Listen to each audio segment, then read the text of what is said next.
بسم اللہ الرحمن الرحیم۔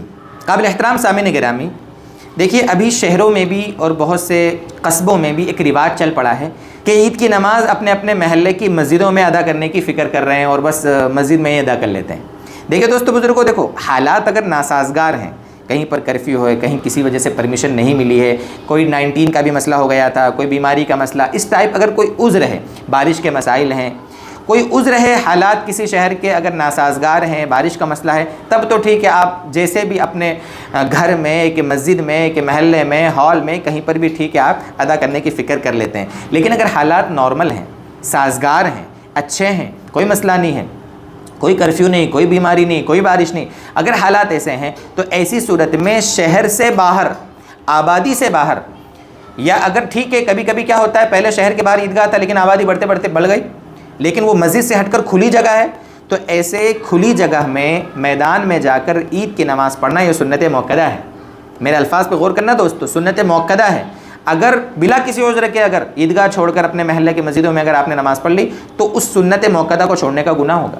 سنت موقدہ ہے۔ ہمارے نبی صلی اللہ علیہ وسلم کا ہمیشہ معمول تھا کہ آپ صلی اللہ علیہ وسلم عیدین کی نمازیں شہر سے باہر جا کر، مصلی کے الفاظ آتے ہیں، عیدگاہ جا کر آپ اہتمام سے ادا فرماتے تھے۔ تو اس لیے اس کا دھیان رکھیں کہ عید کی نماز کوشش کریں۔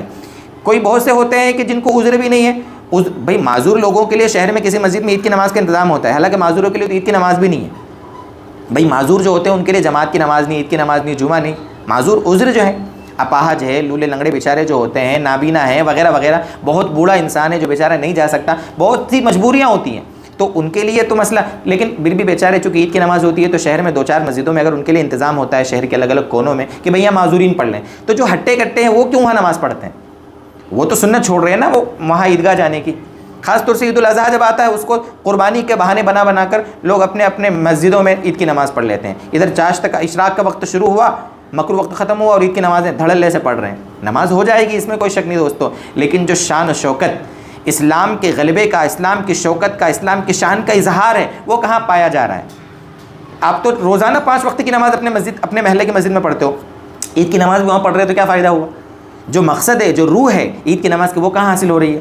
اس لیے میرے دوستو اس کو سمجھو، شہر کے ذمہ داران، علماء کرام، مفتیان کرام اس کو غور کر کے بیٹھیں اور کوشش کریں کہ جو معذور نہیں ہیں ان کو عیدگاہ لے جانے کی فکر کی جاوے۔ جو معذور ہے ان کے مسائل الگ ہیں، کوئی پارٹیکولر کوئی کسی کو کوئی عذر ہے تو اس کے مسائل الگ ہیں، لیکن کوشش کریں کہ ہم عید کی نماز عیدگاہ میں جا کر پڑھیں۔ اللہ ہمیں توفیق دے، اس کی آسانیاں فرمائے، حالات کو سازگار فرمائے۔ اللہ تعالیٰ امن و امان پوری دنیا میں قائم فرمائے۔